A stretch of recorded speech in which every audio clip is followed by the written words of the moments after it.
makes it more like in the moment. Yeah. Aliens on the border. The Army Air Forces has announced that a flying fish has been found. Faster than light spaceship of the future. By direction of the President of the United States, stay in your home. Is it human or inhuman? Earthly or unearthly? Born in that swirling inferno of radioactive dust, there is no word. Drive them. We may be witnesses to a biblical prophecy come true. Why is it that we usually ignore the fourth dimension? Is this the human race of the future? Aliens on the border.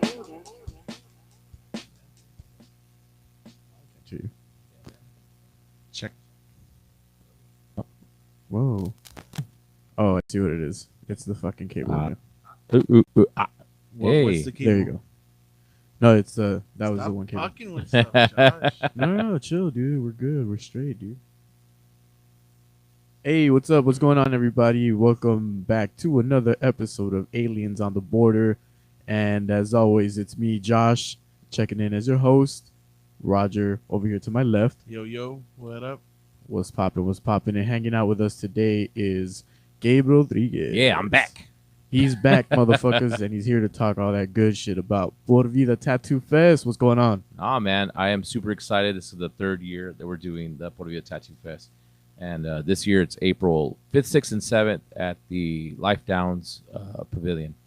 And, yeah, man, I mean, basically it's amazing. You walk into the pavilion, you pay your entrance fee. If I'm not mistaken, this year it's $10 a day.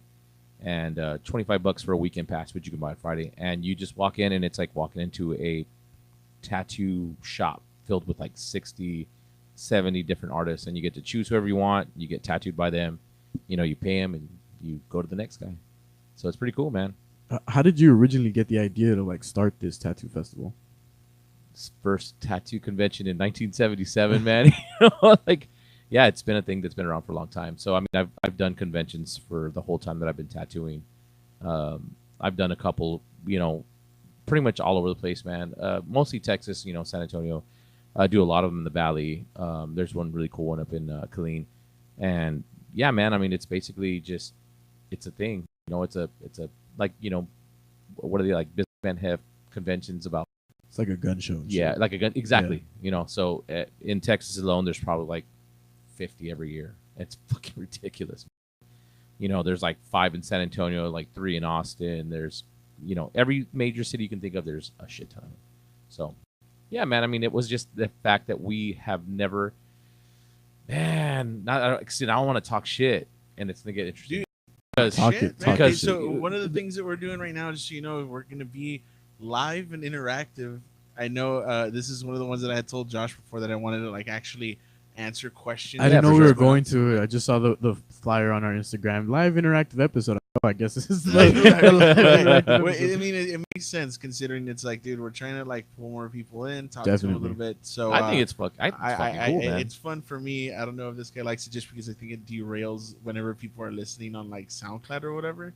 But I don't give a shit. So neither do I. I mean, well, no, here's. I mean, it's not really shit. But a couple of years back, some fry cook from fucking Whataburger did a little tattoo convention in Laredo, and they booked it at the Casablanca, and it was like a bunch of local tattoo artists, and it was cool, whatever. I didn't bother going, man. Like, it wasn't my thing.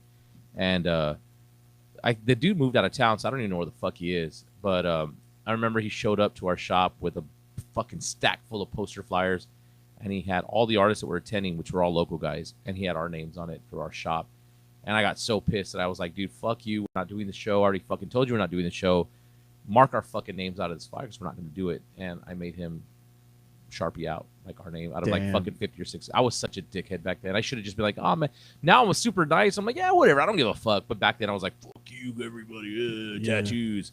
And so, yeah, technically that was like the first tattoo convention Laredo ever had. And it was like, from what I understand, it was just, you know, it was one day at Casablanca, and it was like super dark, and everybody went and got tattooed, and that was it. But this is the I guess the first legit one. Like, we actually have artists from out of town. I think, you know, we have people from Arizona coming in. We have people from Mexico. We have Monterrey coming in. We have, you know, Corpus, San Antonio, Austin. We have a bunch of people from all over the place, and they all pretty much just come in. It's a big fucking party, man. So Yep. That actually what I was gonna ask, because I kind of wanted to follow up. And he said it's like Por Vida International. Like, how did you branch out like that? Well, like, because I imagine there's a shit ton of networking, but like, no, well, I mean, I think that we're a border city, man, and it makes it international whether we want to or not. Oh, yeah, and we have a lot of well, the first year, I guess the thing that made it international was I had a lot of artists that were trying to come down that were from. There was a dude from Russia, there was another dude from France that was going to come down with his shop, and it just didn't happen. It didn't happen because they couldn't get visas to come down and do it, so they ended up backing out. But we had El Chimu from Peru. He came down and he does amazing stuff, man. Who was the guy that I met last time? What was his name? Tunel, yeah, and he's from Mexico City, man. Yeah. That guy is the most amazing, just awesome tattooer you could ever meet. Like, I mean, he's like a fucking fountain of information of Mexican tattooing and American tattooing. So he'll tell you like, oh yeah, Burt Grimm, 1930 something, and you're just like, holy fuck, man, like that's amazing. Like he knows everything. I had dinner with him and the guy that he's talking about, and it was super interesting hearing him because he was like, he has he's like a fountain of knowledge, dude. Man. He's like, the Zen master of tattooing. Absolutely. He's so great. And he's man. fucking like I remember seeing the guy. He looks like super hard, super like grizzly, like very like, oh shit, I don't want to fuck with this guy or whatever. And he was just like the nicest dude, and he's straight edge, like he doesn't fucking drink or anything. Oh yeah, if you want to find him online, his Instagram handle's like X Tunnel X, if I'm not mistaken. Yeah. And the guy's like a traditional tattooer in Mexico City, and the dude's amazing. And he we had a bunch of there's another homeboy Jova from Monterrey, and the guy does like all that sick ass black and gray lettering stuff that everyone's like super into right now, and like he does that stuff. He's been to our show. The first year we had tons of Mexican tattooers, really awesome. And this year we have a couple, not as many as the first year, but as long as I have one, it makes it international. Right. So I'm okay. But sure. Yeah, that's pretty much how it have it. The first year was, I had a bunch of Mexicans coming in. I had a Peruvian dude come in. And yeah, man. So far, I mean, it's worked out. Speaking about Instagram, dude, like, on the Por Vida Tattoo page, you've been sharing like some of the artists and stuff. Oh, right? yeah. You can go to at Por Vida Tattoo Fest on Instagram, and I think it's also our Facebook page is Por Vida Tattoo Fest. And yeah, all the artists are on there, man. I will open it up so we can find out exactly. Just drop a couple names, dude.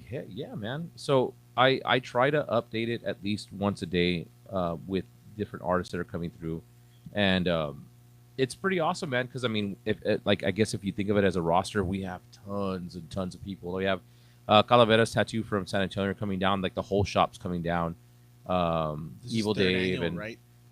Third, yeah. This is the third. And man, we have just the most ridiculous amounts of people. We have Ashley and Sammy coming from Oklahoma City, and they're I think Sammy Sosa's from Georgia, and Viking Ashley's from Oklahoma City, and they're fucking amazing. And dude, I mean, we've got the guys from Idle Hands in Mesa, Arizona coming down. We've got a couple of locals. I don't really, and it sounds really shitty, and I guess that's one thing that I want to clear up just in case anyone's ever listening and they kind of wonder why I don't book more local tattooers.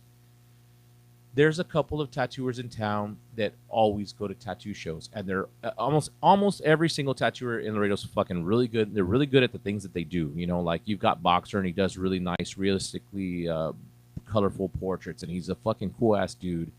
And you've got you just got a bunch of different tattooers. El Chore, he does like beautiful black and gray stuff. The guys from Attack. And the way I see it is, if you're a Laredo tattooer, the last place that you want to be is at a convention with a whole bunch of out-of-town tattooers, because it's just like one of those things where it's like, you're here. There's going to be a shit ton of people here. Show up and hang out and stuff and meet some people, but let them work. And our shop's there, and I mean we stay pretty busy, but I mean that's just because I'm being mamon and it's our show, so I'm gonna fucking set up. Like fuck everybody, but everybody else like. I get a lot of shit. They're like, why aren't you inviting so-and-so? I'm like, because he fucking lives here and he has a shop here, and you can see that guy every day of your life for the next fucking 10 years if they're still open. Just do that, we're trying to let other people see, or at least we're trying to let Laredo see other artists from all over the place. And we have, I mean, dude, the just... I mean, that's the appeal, isn't it? Yeah, man. I think if anything, that's what makes sense. I mean, it's a festival. You're not going to see somebody that you can see like pretty much every day, you know. Pretty much, And man. maybe you are, but I mean, still, that's not really the general like idea of what it would be. So. It's just so weird because people take it so personally, and it's like I'm not telling you, I'm not booking or not giving you a booth because I'm being a dickhead and I don't like you. I'm not giving you a booth because everybody fucking sees you every day as it is, man. Yeah, Why they do you could need just to pull be up at here? your shop and Yeah, man. just Wear your straight t-shirts, show up to the show, fucking hang out, pass out yeah. fucking cards, man. I mean, like it's like I mean, whenever I go to a show that I'm not like, I'll say Austin. There's a really big Austin convention. I've never been invited to that one because it's like the heaviest of the heavy hitter fucking tattooers. I do not want to work there. I don't want to fucking go there and see these fucking tattooers that are like the most amazing tattooers in the world, and it's like me in a corner, like, nah, man, you know. Damn, yeah. So I feel really intimidated, but I think that's something that a lot of the local guys, I mean, they honestly, most of the local shops, they don't give me shit about it. It's the people that go to get tattooed by them. So it's like, you know, I'll man, I can't even think of a shop, man. Like Too Far Gone, man. They go to the show. They fucking pull in a lot of fucking people. They are super busy all the time. So I invite them. I invite them to the show so they can like come and they book out a whole fucking double and they go crazy, man. And they're busy from start to fucking finish. Mhm. But you know, it's just one of those things where it's like they go to shows all the time. They know like the etiquette of going to a tattoo show, setting up on time, doing good work. You know, trying to win awards and stuff like that. Which reminds me, because we're on video, I'm gonna bring the belt. Oh, you got a belt? Yeah. I got a you can show fucking that up. belt, Dude, dude. that's fucking legit. Real quick, I do have a question here. Valerie Lerma is Hey, asking, what's up? do you have a schedule of when tattooers from out of town come to Laredo, or how long in advance do you know when they're coming? Well, man, it's kind of vague. What do you like? I mean, are you? I guess 'cause like how far in advance do you book the out of town? you can. people? Most of these guys take walk-ups, right. You know, so you can walk into the show, and a lot of them have time, and they have sketches, and they'll tattoo you like on the spot. So I mean, you can make appointments if you have like. So I want to get sleeved out. I've got $1,000 to spend. Fucking do it for you at the show in over 3 days. If you're down, you're fucking down too. But I think for the most part, yeah, you don't. So are have they to. going to be here the whole weekend? Yeah, it's 5th, 6th, and 7th of April. man. So So you they're know, on site from the moment that you open to the moment that where you close. dude, Friday and Saturdays 12 to 10 p.m., Sundays 12 to 6. So you've got like 10 hours to come and hang out and get tattooed. So when you're saying, do you have a schedule of tattooers coming from out of town to Laredo? We have guest tattooers here at the shop, and dude, seriously, man, like 9 times out of 10, they'll come in to tattoo, and nobody comes to get tattooed with them. They just do walk-ins, which is fucking cool, man. I mean, some random dude will walk in and be like, "Oh man, I want to get a fucking skull and a snake." And homeboy from like we had a Dune from Classic Tattoo here maybe last month, and he came and he fucking slayed that fucking tattoo in like 3 hours. It was a huge ass leg piece. Dude had absolutely no fucking idea who this guy was, but he saw his work. It was like, it's fucking amazing. So I mean, I think that's why we try to have more guest artists, because we want people to be like, "Fuck, man, this is pretty cool." That I can get this guy that usually only does appointments like in Austin, and he comes and he tattoos walk-ins here. And you know, I guess it's just teaching people that that's how it works, man. So that's one of the reasons why I want to have this tattoo show go on, because it kind of educates the public that you can get a fucking sick ass tattoo from a dude who's probably booked 6 months in advance, and you're walking up and just fucking getting it. Like, that's fucking special. So hopefully, you know. What's been the evolution of the tattoo show? Like, at least the one that you're putting on in the last 3 years. Like, what's the biggest differences from last year to now? Yeah, you know what, man? Tattoo shows are like McDonald's. You don't want them to change because people want the same shit. They like, for me, booking them, like so I always include my wife with everything. She does fucking everything, but for the most part, the tattoo shows is 99% me, and it's like one of the most stressful, craziest fucking things, because I'm literally 6 months out of the year booking people, taking deposits, you know, buying fucking trash cans and just stupid shit like that. I mean, there's a lot of crap that you have to do to get ready for the show, and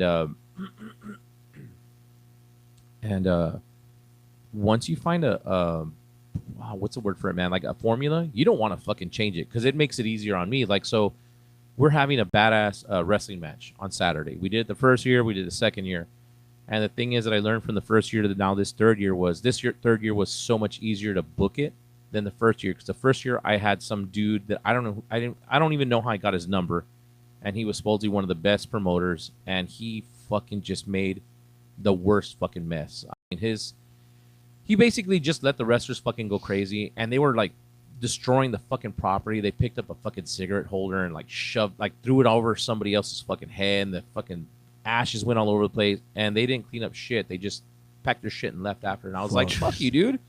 So I had to pay the dude out of my pocket that cleans an extra $100 to clean up all the shit they left behind.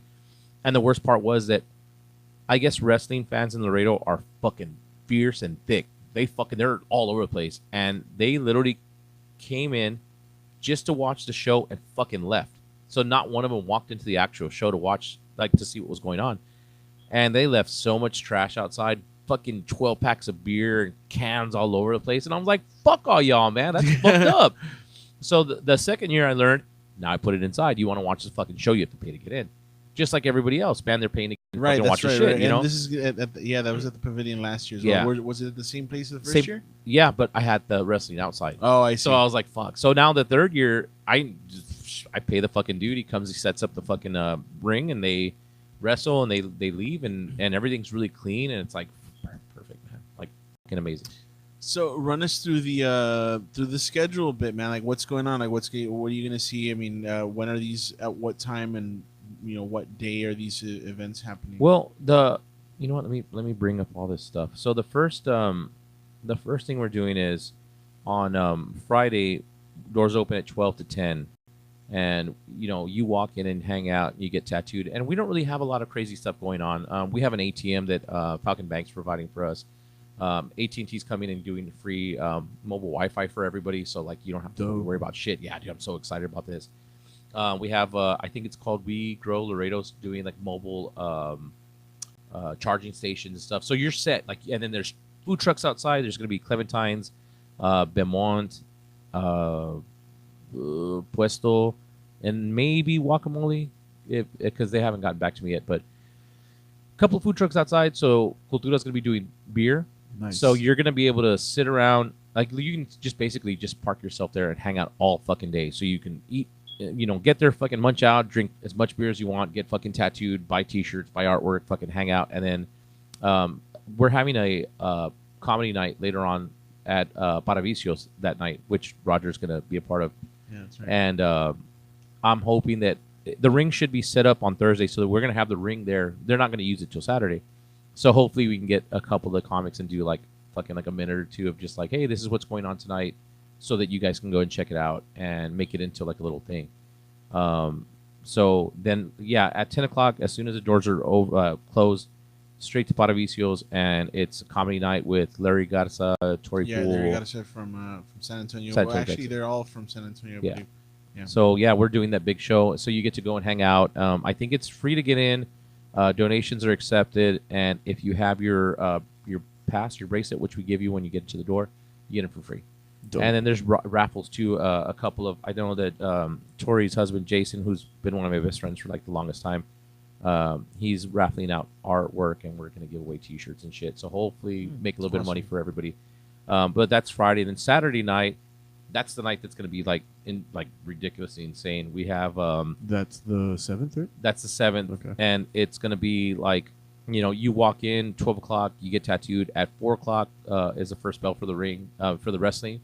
And dude, it's supposedly a lot of these guys are really big deals, but I don't know who any of these guys are. The dude in the middle is a pro wrestler from somewhere. I don't remember his name. Y'all know? No. Anybody?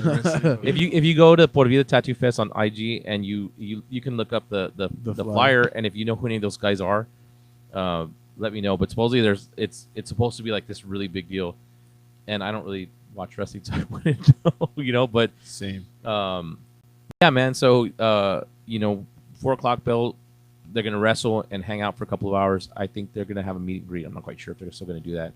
And then that later on that night, we're doing a fucking huge metal show. Well, actually, not metal show, because I wanted to book a bunch of random ass bands, and as random as you can get, because we're Full Contact, who's been like the heaviest fucking like I guess metalcore band in Laredo for the last 20 years. They're playing, and they don't play too often, so that's pretty fucking cool. Lore's playing, and if you've never heard Lore, they're fucking like the boys, dude. They're so like they're good. I missed them yesterday. At Yeah, so did I, man. Same. We got there like right after. They were like walking out. And shit. I literally walked in right as soon as Creature in a Spiral. Oh, Was it? Oh, Innocent Android. That's right. They finished, and I was like, dude, like 5 seconds. Like that sucks. Yeah. Los Leones, which is Caleb, our shop guy's band. They're playing. They're playing, dude. Yeah. You know, man. What the fuck? And then Innocent Android's cool. playing too, man. So shout out to the boys. It's gonna be so weird. It's no, well, that's one thing. Cool. It's like no, everything. That's cool because that's a pretty, I would say, I think diverse. it's like a very high diverse. energy. Yeah, that's a lineup, diverse if anything. lineup, but it's also like like high energy. I think. It's like cream of the crop. Dude. Yeah, Like I would bullshit. say like probably like Cream of the crop. Yeah, man. And rising to the top. well, I mean, the reason why I wanted to do this stuff is the Friday comedy show is just for fucking fun, just to do Shits and shit. gigs. Yeah, man, because it's Friday, and honestly, man, I don't really expect that much craziness to go on Friday. It's always dead on shows on Friday.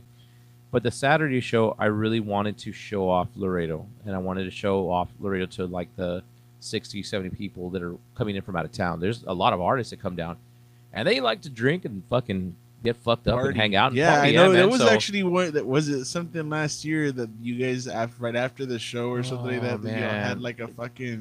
I can't find most of those pictures. They're online somewhere. But yeah, we had a party here till like fucking 5 a.m, and shit. everybody was tattooing each other. A bunch of dudes without shirts. It was fucking stupid. Thankfully, no one was doing drugs in my bathroom, which was like really cool and respectful.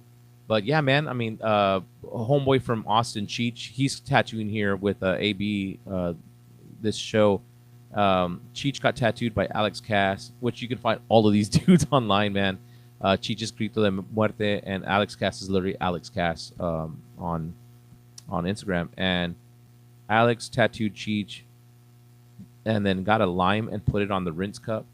And they, everyone's hanging out taking pictures, and then the dude squeezed the lime in the fucking rinse cup after he got tattooed with it. Took a chug. Damn. Just fucking disgusting, man. That is pretty gnarly. And yeah, right. That's the face we all made. But the thing is that it became such a big deal that it somehow got on the internet. And all these like tattoo pages that talk shit about or make jokes, like it's a meme page for tattoos.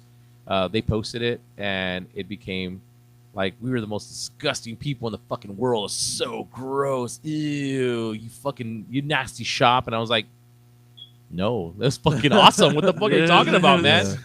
So, Thanks for the free publicity. right, it worked. It was pretty awesome. Bullshit. Well, Fuck, I just want to that's say wild, though, Friday, I'm gonna murder. Dude. I'm just gonna say I'm coming with some new stuff, and I'm just kidding. I'm gonna make it about me again. I don't. You make it about you. This is good. Hey, you know what I was gonna ask? Is okay. So I'm updating this whole thing. Has anybody like how many people are watching right now? There's like 10 9 people? that I'm Man, seeing you know here. what? If 9 or if 10. you 10 people that are watching right now, if you guys can share the fuck out of this video, so Yeah. that we You can know what? get, That's how we'll do the giveaway. yeah, man. The If you people from we'll select from the people that share the video. Share the video on your page, and what else were you gonna say down? well, I was saying, share it. So if I've got 3 tickets. I've got 3 individual tickets. Boom. And these are weekend passes. These are good for the whole Entire weekend. You weekend. basically walk in and walk out, no problem. So we'll give one away, I guess, to somebody who shared. Like if you share this video, we'll try to find I guess you'll find a way. Randomizer or Yeah. something. Yeah, we'll do that afterwards. Or something. And you know what? If you can get more, let's say if we can get 20 people watching at one time, I will literally give the ticket away to like somebody that like comments or something just to Dope. make it Okay. fucking funny. All right. And then the third one, if you can make me fucking laugh, like really like a horse laugh because you say the most stupidest thing ever on this stupid thing, I'll give you a ticket. There you go. All right, yeah, sounds good. So that's the thing. Share the video. Make Gabe laugh. Share the Gabe laugh. video. Comments if we get more than 20 viewers going on right now. Yeah. And make Gabe laugh, which is Those are pretty. I mean, it's a that's pretty not good, difficult. pretty good challenge. It's kind of hard to make me laugh because I mean I laugh at the stupidest shit. Like it's not like when it's something that's funny, it's like it's funny. Dude, But when it's like, yeah, man, something really stupid. right after the happy hour show that we were at, dude.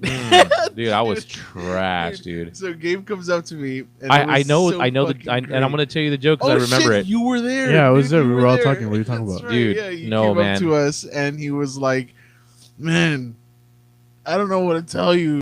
I got a fucking joke I want to run by you." And I was just sitting there like, "All right, dude." And he's like, "I've been thinking about this for a while, but I just really want to do this stuff. I've been thinking about this. Like, I don't know, man." And then he just kept doing that, dude. And for like, what was it, like 15 minutes? Dude, okay, so like that. fucking yanking. Here's our the chain fucking like he never problem. said shit. I know the joke. I'm gonna fucking tell right now because it's so stupid. But I don't drink like that anymore, man. I don't fucking do shots. I don't I don't party like I'm fucking 20 anymore. Like I can't do it, man. Like I'll have like 4 or 5 beers and I'm like, I'm good. And that night I was getting fucking force fed so much shit that I didn't want to fucking drink. Bullshit, I was drinking because I wanted to, right? Yeah, that's how y'all was telling me. I was knocking that shit yes, down. dude, and it was like a free fucking shot from here, and then someone bought me a shot over there, and I was, by the time I knew it, supposedly I drug everybody to fucking across the street to Taboo. I don't remember half the shit. I spilled drinks on everybody. They had to fucking like literally drag me out and put me in the car. I got home and I fucking just threw up everywhere, all over the bathroom. How was the next day, man? I was fucking dead. Like I fucking like Pedialyte IV, man. I was dead. Fuck. Like never again. We have another comment. Abraham AB got That's us. that's AB, man. Saying I'm tattooing right now, but hell fucking yeah, Cheech crazy good. Cheech crazy good night, and time. Can't wait to see what this year brings, brother. Dude, AB got to. This guy is so amazing. He's a tattooer out of Austin, and he's just fucking amazing. Like you see his tattoos, and it's like, hyper realistic, really fucking weird, a little surreal. I just had a fucking great idea. We should set up at the fucking show. Fucking do it. They've got Like, mobile Wi-Fi. I don't know how to tattoo though. You know what, dude? You should get an alien tattoo, bro.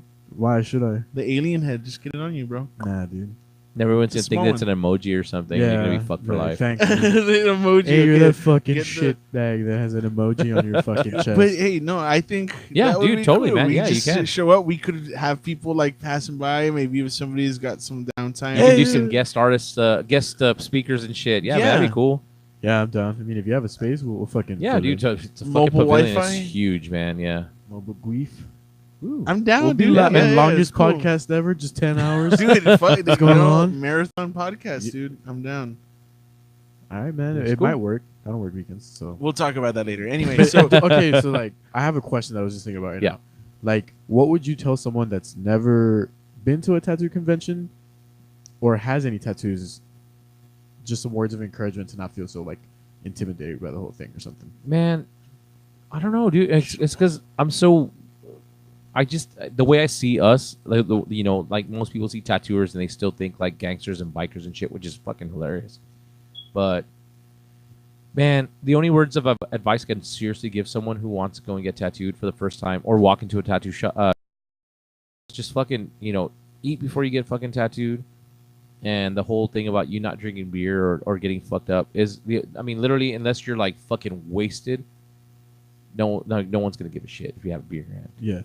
But the reason why we tell people not to drink is because usually the more you drink, the more of a douchebag you become, and you don't want to That's fucking very sit true. still and shit like that. That's So very it's true. like, just so, eat food, don't get fucked up, and dude, honestly, man, Have a like, good time. don't fucking haggle, man. Like, literally, that's the thing. Like, you're paying a dude to like, I've seen people come in and they're like, oh man, $200 for something, and it's like, they kind of make a face and like, and I'm like, bitch, you just bought those fucking Jordans. They ain't gonna fucking last you more than 6 months for $200, and you're gonna wipe your ass with them later. Like that fucking purse, that fucking Michael Kors purse, ain't gonna fucking be in style like in 6 months. Yeah. Fucking tattoo's gonna last you for fucking forever. But at the same time, I see the other side of that where it's like they've been burned so bad from people here locally that have done really bad tattoos for them for very expensive, so they kind of think everyone's like that.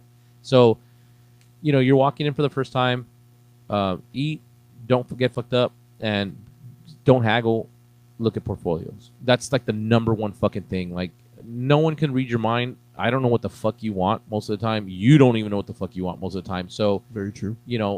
most artists are going to have a book of all their work, so you can see the kind of work they do, and then they're going to have another book full of like drawings ready to go that they want to tattoo.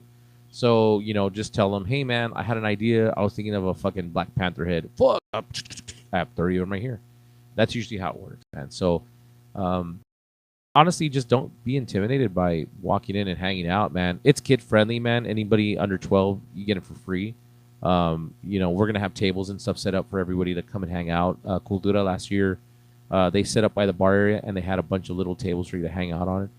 We have the bleachers out, so when you're ready to watch the wrestling or the comedy or whatever you want to do, you can take a seat and just chill the fuck out. So, yeah, man, it's super family friendly. It's super fucking cool, and you can just hang out, man. So don't think that it's like a dirty, nasty, oh, there's blood everywhere. It's actually really fucking cool, and most of the tattooers, we're all family guys. Yeah, dude, hell yeah, we use professional as fuck. One use needles only. We use single use needles. We use single use tubes. We don't. I mean, for the most part, most people that go to conventions don't care about having fucking huge stainless steel tubes like they used to. So they literally just take the little plastic ones and shit.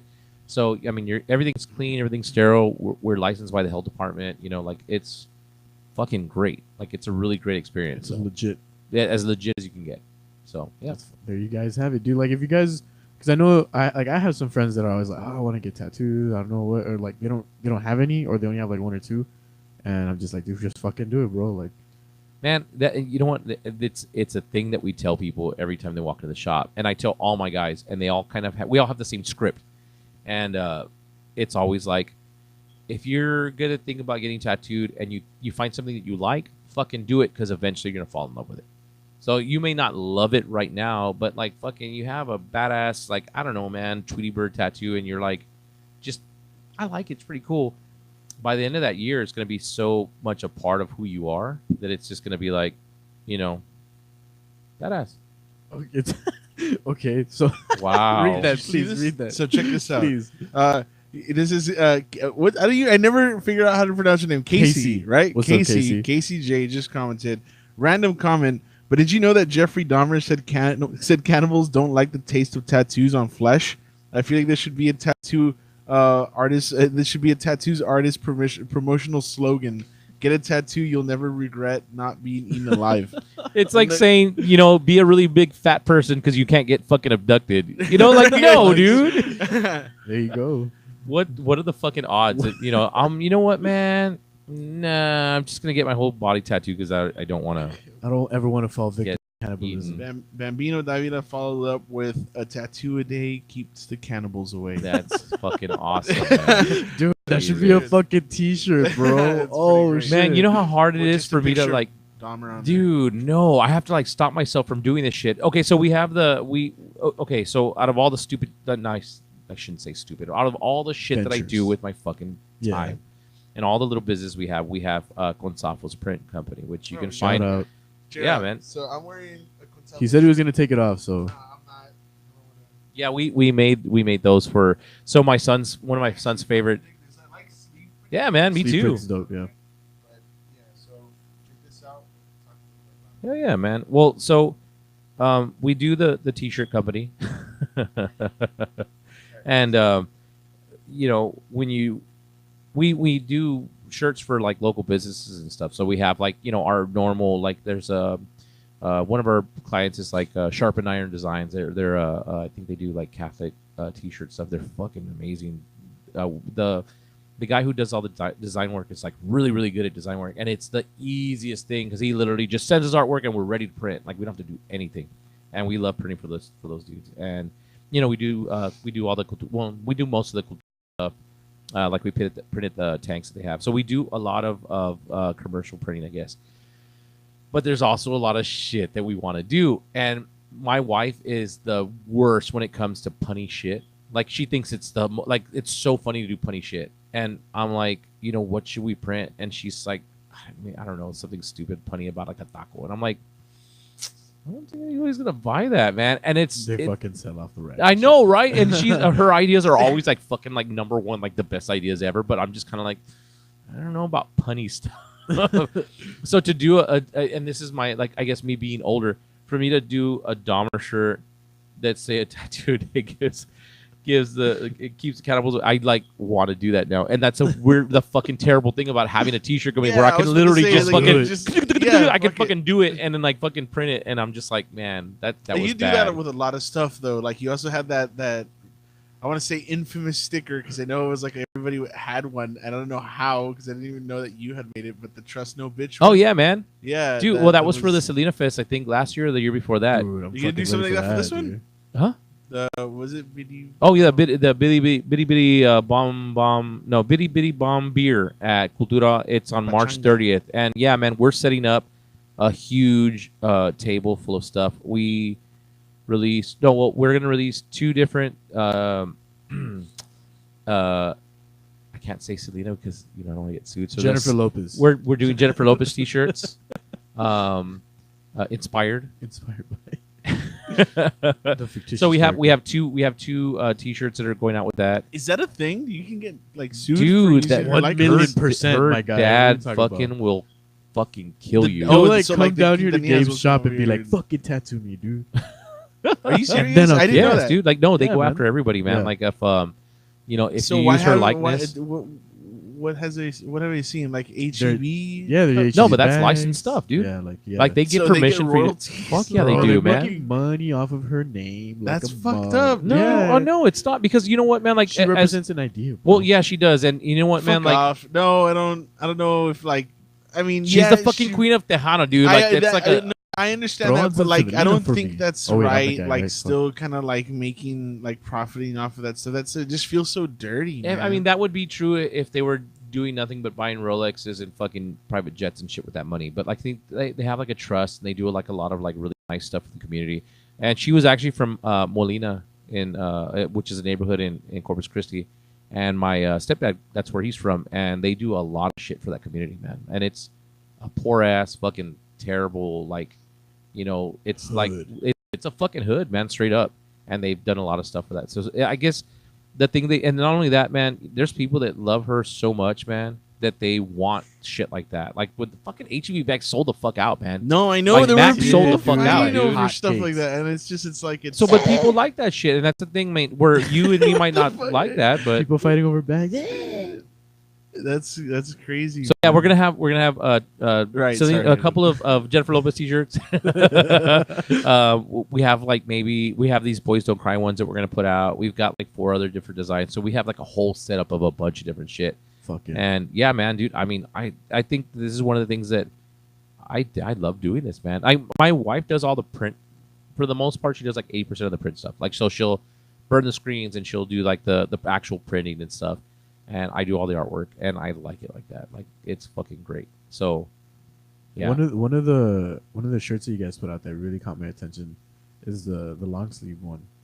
Oh, the one with the Where's my mind the at Smith or one, something yeah. like that? or the Pixies one. That's a Pixies one. It was a maroon one or a black one. The maroon one. The maroon ones. We have, and we're gonna have those zip up hoodies, man. Yeah, we have them up to like 2 or 3X. It has the fucking sleeve print and shit. Yeah, I Oh, think dude, does it beautiful. have a sleeve print? I don't know if that. I don't know if it was that one or the No, black the one. black. One of them was. So the black one has a sleeve print. Okay, and that's the it's one a that was it's a dope as fuck. fucking Smith's covers, because that's the thing. I like all these. Like, I like all these bands, man. And my kid, he's 7, and he fucking started loving all these bands. So whenever I find a song that he really likes, I'll make a T-shirt, and I do it so I can make the T-shirt to sell. But I make him his own little personal T-shirts, and he rocks the fuck out of them. He's like, "What's off a shirt? Yeah, man." He fucking loves it. Consafosprintcode.com. Yeah. It's actually consafosprintco.com, or on Instagram. It's same thing, Consafos Print Co. And on Facebook, if I'm not mistaken, it's C/S Print Code. I think that's how you find it. But yeah, man, you can go on our website. I haven't updated it with any of our new shit because I don't want to sell out before the show. So after this tattoo show, after the 7th, I think on that Monday or Tuesday, whatever's left over, I'm going to drop on the website, and you can buy it, and we ship pretty much anywhere, man. So yeah, it's pretty cool. Buy some shit. They have badass t-shirts. But yeah, we're gonna be set up at the at Cultura. We're gonna be set up at the actual tattoo show, and we have a couple of vendors. There's gonna be, if I'm not mistaken, man, this dude Biscuit does a bunch of like wood cutouts and stuff like that. Really cool stuff. Eternal Verse is gonna be there with really cool jewelry. Man, who else? Oh, the dude from the collectibles place. I can't remember its name right now. No idea. It used to be at the Teheban. EJ's Collectibles, TJ's. I don't remember what it's called right now. Oh, the one that's in the mall? No, man, they're over here by on McPherson, going down where the Chacotteca is. Word, okay, ET Collectibles. Okay, right. Yeah, man. Oh, they play, ET. dude, Oh, okay, yeah, man. They have tons of cool shit. They have like a million pops, and they have all sorts of cool stuff. So they're gonna be there. That's dope. And then like also you said that like a lot of the artists are gonna take like just artwork that they can have for sale, right? Oh like yeah, merch man. and shit? If you don't want to get tattooed, man, almost every artist does T-shirts, prints, stickers. Most of the stickers are free, so if you want to collect stickers, that's literally the time to go. You just walk around and grab stickers and fucking like, yeah, man, it's legit. Yeah, sticker up my laptop some more, man. Dude, you'll go. Every single box is full of stickers because we got them at tattoo shows. That's cool. So, and it's insane, man. So, yeah, man. True. I'm hyped, man. I'm hyped. I went last year, and I still need to get a fucking tattoo, man. Do you though? I think you're like too white. That's fucking the perfect. perfect thing. What are you talking about? Nah, dude. That's the. It doesn't matter. Dude, don't start with this shit because then he's gonna be looking like Post Malone by next year with fucking like barbed wire on his face and shit. Always tired. I think I'd always funny. I wouldn't put anything on my, on my fucking face first. Well, because Why you not, fucking have a dude? he works for a living, man. Fuck it, dude. You don't want to look like a fucking dirty junkie, man. Come on, get those face tattoos. I'm not gonna get face tattoos. No, never. What about like on your hands? No, I wouldn't do hands either. I would do something that I could cover up. Like I'm not gonna wear. Which is weird. Thing is, I wouldn't. Okay, so yeah, you know what? Let's kind of switch it up a little bit. I know we kind of last time. I remember it was a conversation you and I had personally, but how do you feel about like the transition of like tattoos in the workplace, man? Like, is that becoming more acceptable now? Is it something? How do you feel personally about it? Dude, I make money. Fucking love it. Yeah, Fuck dude, it. get Fucking tattoos. get as many tattoos as you can. Hell yeah. Yeah. I think it's funny because when I was younger, I mean, I've been tattooing off and on for about 21 years now, which it sounds fucking stupid, and I never believe it until I actually like. And a lot of people say I've been tattooing for 20 years, and they really haven't. And I did the math, and it was like 21 years ago. I did my first tattoo. It might have been really shitty, but I did it. And back then, dude, you had tattoos, you'd get fucking fired. I remember I used to work at Cinemark before it was a dollar theater. It was like a legit fucking brand new Cinemark, and I think I was like an usher, or I worked in I don't know, the concession guy. I think that's what I did. That's the last thing I did. And I had really long hair, and all my legs were all tattooed. And I remember walking in to go get my check, and I had all my hair down, and I was wearing shorts, and they fucking looked at me, and they're like, "Who the fuck are you?" And I'm like, "Here, pick up my check, man." And like, "You don't work here?" I'm like, "Yeah, I fucking do. I'm a fucking kids. I've been here for a year. I'm a concession dude." And I got fired the next day. What the fuck? Because I would. You don't work here? Yeah, dude. Because I would pull my hair back because I had all my hair shaved on the side. So I'd pull my hair back, put it into my shirt. And back in those days, you had to wear a white shirt with a plastic bow tie and plastic suspenders. It was fucking ugly. And trying to dress like Orville Redenbacher, bro. And you'd wear like the white shirt and black pants. So no one knew that I had tattoos, and no one knew that I had long hair. And I was there for like better part of a year. And to pick up my check, they were just like. No, man, no. Fired. Yeah, Really? pretty much. Yeah, it was Damn. super weird. I don't know. I don't remember the excuse they gave me that I was fired, but it was super, discriminatory. The fucking popcorn, you're fired. Oh, there was nasty shit that would happen at the movie theaters, man. People like bagging up on those popcorn. Those like when at the end of the night they put the popcorn in those big bags. Yeah, it was like the perfect spot to like bang out your girlfriend or something. Apparently, it was fucking. You weird. fucking in some popcorn, dude. Is that what you're Imagine, saying? yeah, dude, that's what they would do. Crack. Ew. Shit. Ew. And then I bet someone would take that shit home later and eat it, which is like even worse. Yeah, what the fuck? But I mean, that's probably one of the best jobs I ever had in my life, though, man. Like, I mean, dude, I would let people in for free, and they'd give me like sacks of weed and stuff, and I'm like, yeah. I mean, fucking like 19-year-old kid, that was fucking amazing. Or not even. I might have been a little bit. I'm 17 or 18 years old when I worked there, and yeah, man, like we'd catch dudes already, jerking off like, in fucking theaters and shit. Like it was weird. You were already That's pretty tatted crazy. up when you Dude, were... I got my first tattoo when I was 14, I think. Oh wow. I tattooed myself, and I tattooed my friend, actually Jason Poole. And then by the time I was like 16, I had like most of my leg done, and it was like a lot of stick and poke shit, but we did it. And I just kept on getting tattooed from there. And when I started tattooing full time, I started learning from this Mexican fucking hippie, Eric Gonzalez. He was from Mexico City, and he tattooed like a lot of random shit on me. And I mean, I shit for fucking years, and it was just like, I'm fucking. It was like no big deal to me. I was punk rock as fuck. I didn't give a shit about anything, and we're like little kids in the '90s, crazy. But going to work, nah, man, couldn't have it. And not that you couldn't have tattoos, because it was dudes who had tattoos, but it was really considered like, you just got out of jail and look like shit. You fucking like a really bad person. And I'll tell you a story, man. And this was just recently, maybe the first show that I did, the first year, which was what 2016. Yeah, I walked in to go leave a deposit on the place, and the lady, she came out of her office and she looked at me and she was like, and she gasped and she fucking like kind of walked back into her office, and I was like, take my money. Fucking weird. Okay. And then she comes back out. I guess she called someone, like the maintenance guy, and she came back out and she's like, can I help you? And I was like, yeah, I'd like to leave a deposit on this place. And it didn't end up working out. I went somewhere else, but yeah, I want to leave the deposit. And she was just like, okay. And she takes my information and she takes my money, and we're having a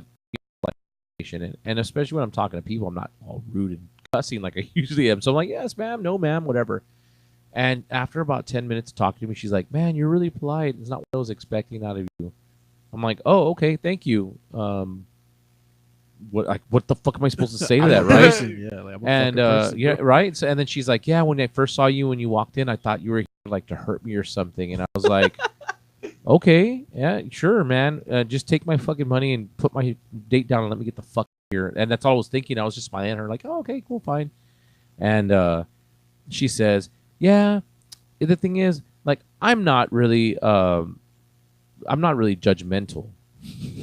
You're starting. Yeah, I'm not racist. Yeah. So I'm not really judgmental, but honestly, like, whenever you see people with tattoos, it's usually on the front cover of the newspaper, and they like raped or murdered somebody.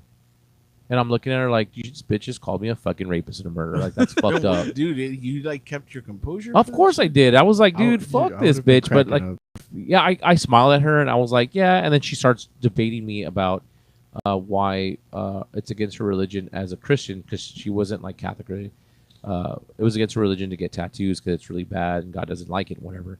And that she starts going off on a tangent about how her parents are Catholic and it's like super sinful and wrong that they're Catholic. And I was just like, what? I don't give a fuck. Take my fucking money. I'm trying to get this deposit and I just paid. Yeah, dude. I just fucking like, I was like, fuck this. And I was like, thank you very much, man. Whatever. And I walked the fuck out. And I ended up calling a friend of mine who knew her boss. And then like she stopped working there after that. I don't know what happened to her. And I was just like, damn. Like, it was like the most. I didn't. You know what, man? I don't get embarrassed easily about shit like that. So it didn't really bother me like on a personal level. It was more, I'm fucking annoyed because I wanted to do business and you just fucking ruined it for me. But I know that happens to a lot of fucking people, and they get discriminated against, and they kind of think like every jerk off they see on the fucking street that has shitty fucking like hand tattoos and no other tattoos, they just got out of prison. No, they're the fucking stupid 17-year-old kid that just tattooed themselves. And it's dumb. Like, it's weird, dude, because I see it like in both ways. Like, I see me personally, I don't care, but I find myself like, I notice it and I feel it myself. Like, how does this dude? All right, I'll give you an example. I work for a company named. Shout out named. It rhymes with Tony. And the shoe company. You make shoe stuff. They do the Game Station 4. So they Drake. I was working. I had just started working at the place, right? And I had gotten a text like, I only knew my boss through text message, right? So for a good while, it was just kind of like I didn't know who the dude was, and he was just like, he seemed cool. He was just like, yeah, man, I'll be in the store in a couple of weeks, whatever. We'll meet then. Just for right now, work on this and that. So he shows up one day, and I had no idea. I was just standing there. I was chilling on my phone, like looking, just paying attention to whatever was going on there. And I got a text like, hey man, where are you at? Are you on the floor?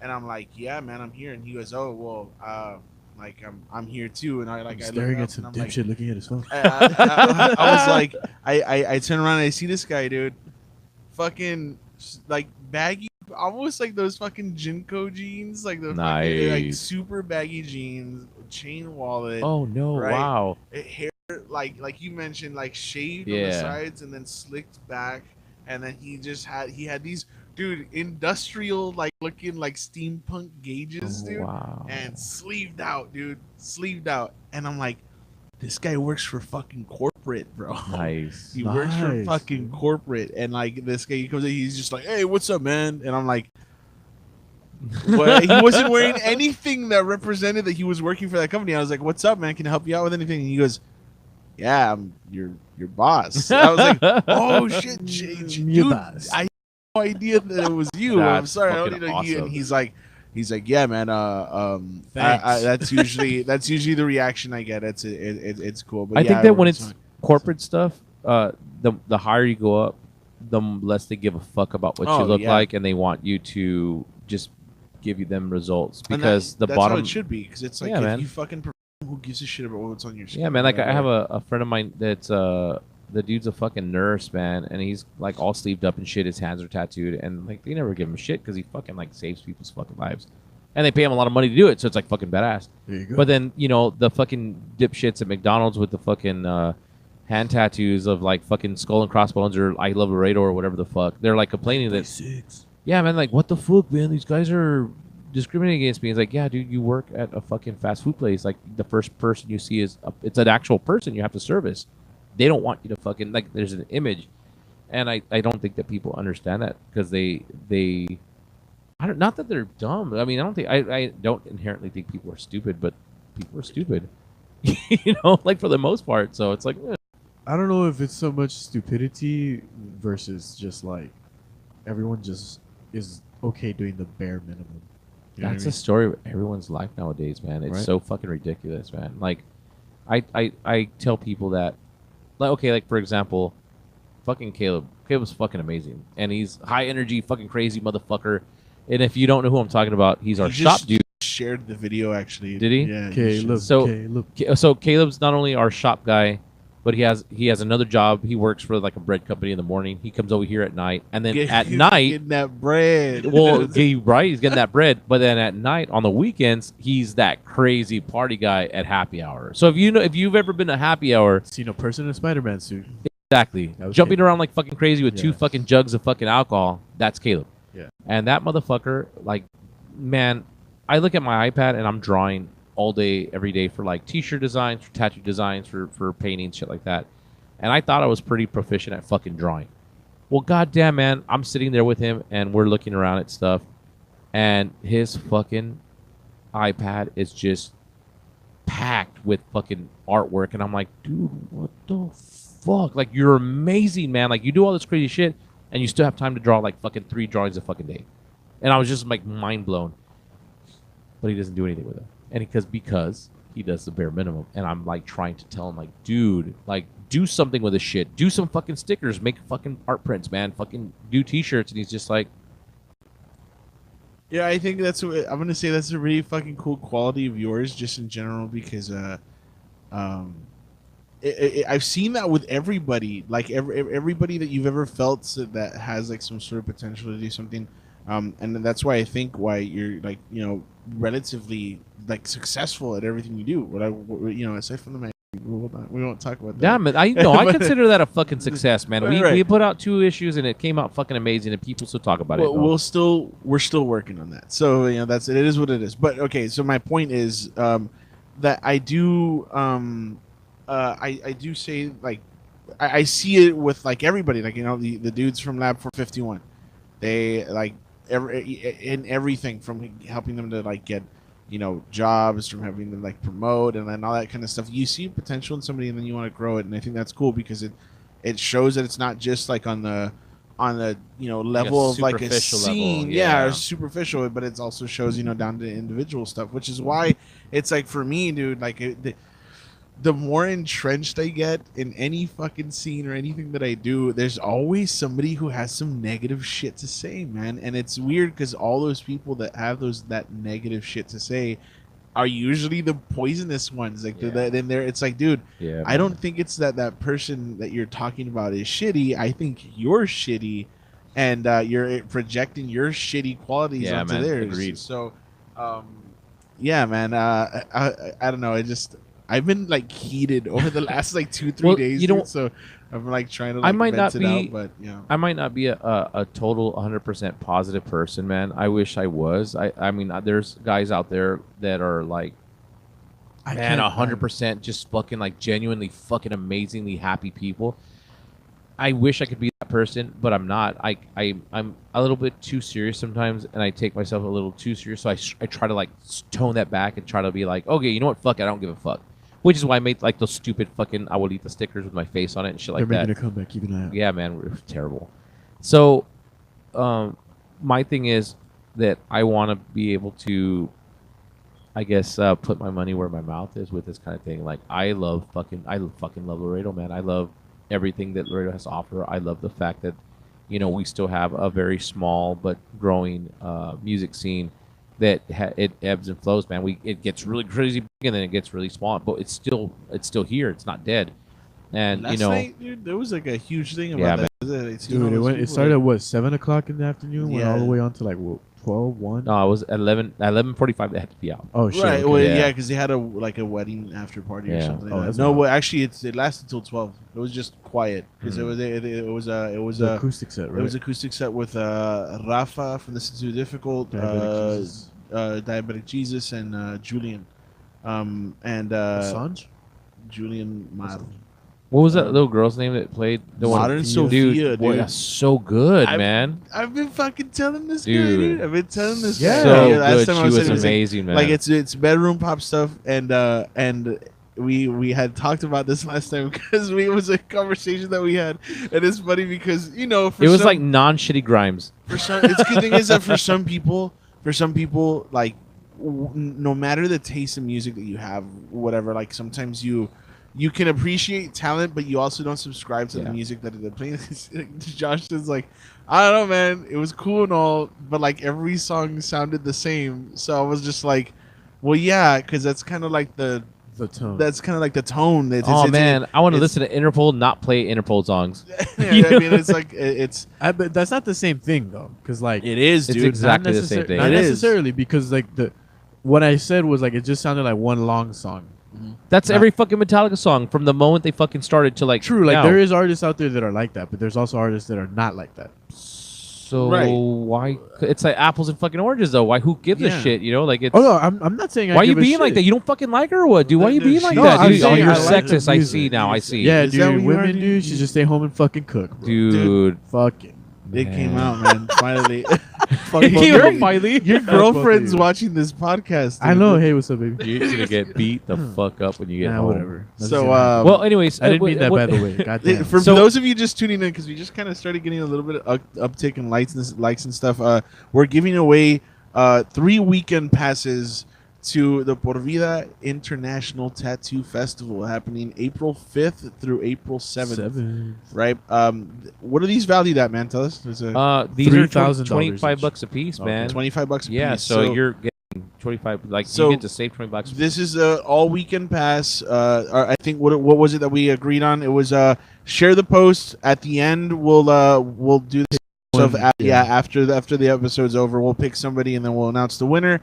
Try to make Gabe laugh. Make me laugh. Do something really stupid. Make Gabe laugh. Comment some random shit on there. And another one would be what was it? Let's get past 20 viewers, and then we'll look at the people that have commented so far, and the more interactive they've been or whatever. We'll decide that way. But yeah, hey, you know what, man? Just a little side thing that has nothing to do with the tattoo show or the shirts or anything like that. Okay. What you just did reminded me of how mad I got earlier yesterday because I love Sword and Scale, and the Wondery pulled the fucking funding for Sword and Scale. They're not like with Wondery anymore, and that Mike Bude guy put out like a fucking 15-minute like little SoundCloud fucking like video, not video, audio talk shit about how all these people boycotted him and how much they fucking hate him because he just wants like free speech and subversive ideas shouldn't be not allowed in America. And basically, the guy's just been a sexist piece of shit for like the last fucking like 5 years online, and he like basically cuts down every fucking woman that like talks shit to him on fucking Facebook. He's a piece of shit. Like he's a really shitty piece of shit, and he doesn't want to own up to it or to admit it. And I was like, bro, that's gonna be you right now. Like, oh, fucking women. Like, no, dude. Actually, dude, your girlfriend just commented. She said you're sleeping on the couch, dude. Cool. But no, anyways, going back to the whole Modern Sophia thing, that was just a take on it. It's not that she's not talented. I know you weren't. I knew you weren't actually. Yeah, right. I know you guys know. I'm fucking clarifying that for all those. Oh, right, yeah, everybody all else the assholes that are gonna be like, this motherfucker. Josh is dude, like, sexist. yeah, she was really good. Like I dig what she was doing. Yeah, everybody like this. These guys made fun of me because I literally like made my way through the crowd. Nah, you didn't make your way through the crowd. I did not dude. shove You anybody. fucking- I was not shoving. That's not what happened. Yo, So Modern Mikey, Sophia, Modern Sophia played What's up, a cover of Mac DeMarco's "My Kind of Woman," which is already one of my favorite fucking songs. So you just fucking And she did jazzed really fucking everywhere. good. Yeah, dude, that's exactly what happened. I had to go and get closer and just. I was just impressed that she's She could 17-year-old sing, dude. Alexander High School student, bro. Like Yeah. that's fucking crazy. Yeah, that's what I was Like, saying. I This wish I guy was like, doing gotta shit get- like that at I 17. remember like thinking like, this is actually kind of funny, but she showed up to the vinyl night not too long ago because we were gonna what was This it? past one? It was I was hanging out there with Geraldine, who from Yeah, the Screaming Flowers. sure. She's the one that does vinyl night over at Cultura. at Cultura. And that night she tells me, she goes, oh, yeah, Modern Sophia's going to show up right now. Because I was telling him, like, I need to set up a fucking interview with her. Yeah. And she's going to show up right now, whatever. And I'm like, oh, cool. I didn't realize that she was 17, right? And So you're like, how about we meet at midnight? Or not at all. No, it was actually like 7 or 8 p.m. But no, she I'm showed saying up, like she's not trying old to enough to set go up- out. yeah, Like, no, yeah. she showed up at 8.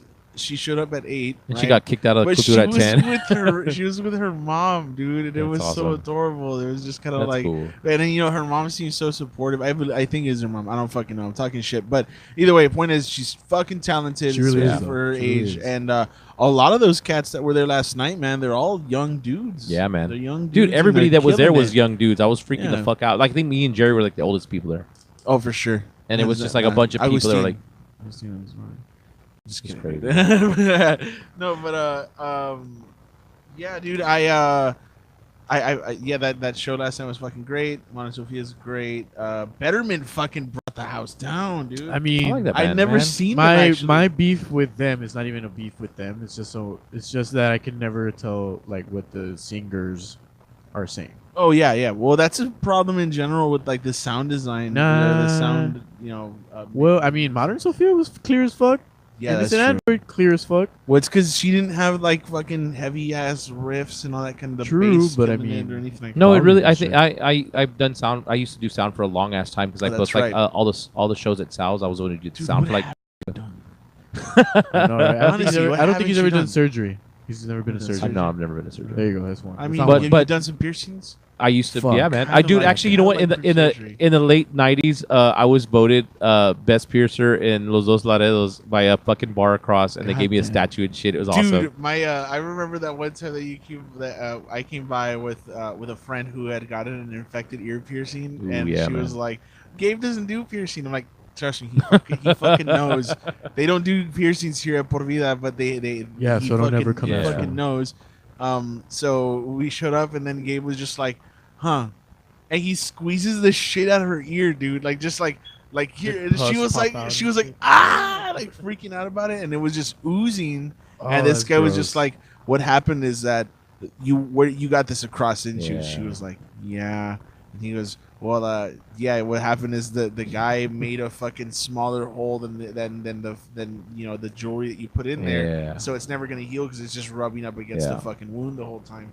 And Damn, that sounds like a really was- smart fucking it was- dude. yeah, Oh, was that and- me? Who was Whoa, it? get and out of here. So he just said like he buy some purple shit, put it on your ear, and then Yeah, that's it did work. It did. Yeah, man, it's crazy. It did work. There you go. Yeah.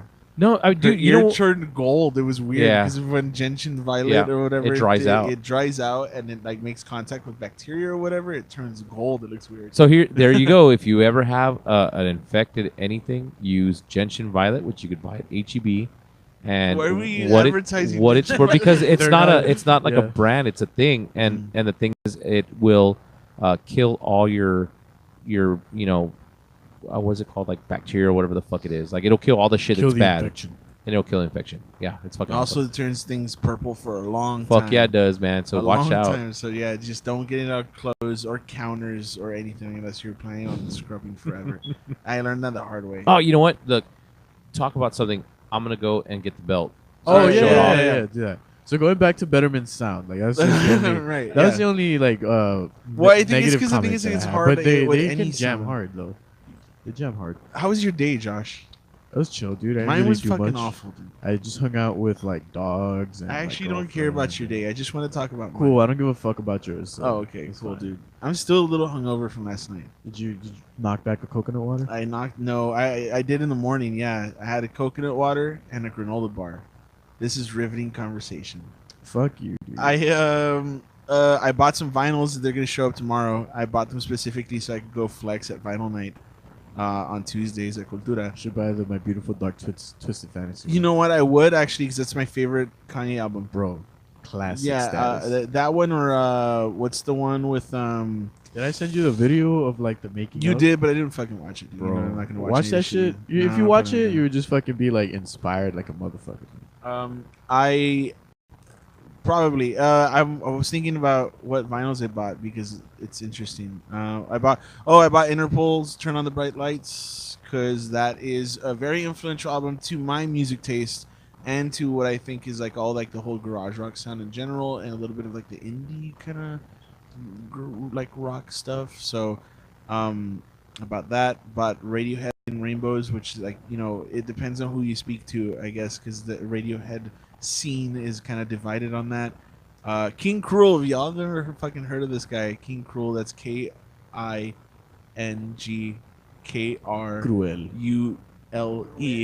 Yeah, he does this weird like emo kind of like jazz blend stuff, and it's like super cool.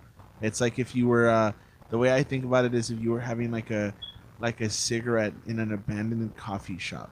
That's what I think. Did about anybody when I ever listen tell you to you it. talk too much, dude? Yeah, I was just killing time when I was stalling. Also, I really like the sound of my voice. So, if you let me go on, I could You're do like a this Jack forever. Russell Terrier. I could do this all day, man. Deaf. I do this all day. You're the deaf Jack Russell Terrier, dude. Just go off and on and on. So Reynaldo Castillo just asked, so are you guys actually doing the podcast at the festival? We don't know yet. We'll talk about that afterwards. just 'cause Yeah. it's not- fucking do it. We'll set something If up. you Just say say yes, fucking we'll set yes. something. if you're Yeah, saying yes, fucking then I'm down to it. do it. Yeah, I'm down man, to do it. If Gabe You is know? giving us the green light right now, then yes, yeah, we are dude, gonna do do it. on I'll the give you tattoo a little shop. corner all to yourselves. Ooh, It'll be fucking show us awesome. away in the corner where no one can see us. Yeah, Because you're all fucking ugly. You're what is it? I'm fucking beautiful. Gorgeous, So- bro. I'm just kidding. Questionable. Questionable. Nah, baby, I So love you. check this out. We do Suck my balls. Later. We do not giveaways. We do contests at the show. So Friday and Saturday, we do like best of show, which is like the grand prize for the whole thing. So the best tattoo that was done the day of that day, like Friday or Saturday, competes at the end of the night for best of show. Best of show gets you a tattoo machine to the tattoo artist. The tattoo artist always wins the award. So you get tattooed, that's your award because you got a badass fucking award-winning tattoo. But the tattoo artist actually gets an award. And usually I give tattoo machines, but this year I'm giving tattoo machines and I'm giving this fucking ridiculously awesome. That's fucking badass, dude. Yeah, dude. That's Show it pretty out to the legit. camera a little more. Here, Yeah, like, just grab one side of it. grab one side, then grab the other, and then just move it all over there. This is fucking awesome, guys. Check this shit out. This is cool as fuck.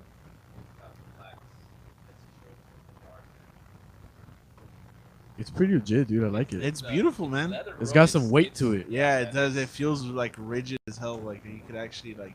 Yeah, the strap. I'd like to display that somewhere. It's fucking awesome. Well, we're gonna Just keep it right here. We're gonna have them. Yeah, man. Hell yeah. We're gonna have them for display at the show, so you get to check them out and stuff. But And you're giving one of these on Friday and one of the.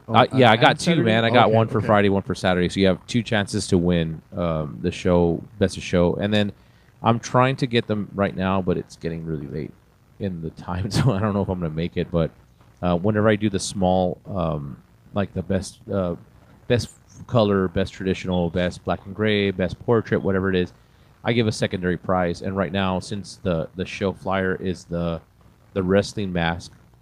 The anonymous wrestling, it's not anybody in particular, so I don't want to get fucking sued for that too. But I'm trying to find wrestling masks in Mexico so I can get them embroidered with like the logo and then the best of color or whatever the hell it is. And yeah, man. So that's that. That's what we're trying to do right now. Skull or something, that'd be pretty cool. Dude, finding prizes to give away that are cool. Because, I mean, you look at the shop, and there's always cool shit that we can throw up. So actually, that's exactly what I was thinking about when you showed me that, because it's like that's something you would throw up here on one of the. Yes, dude. Who would not want a fucking full-on belt to like show off at your shop? Like that's fucking badass.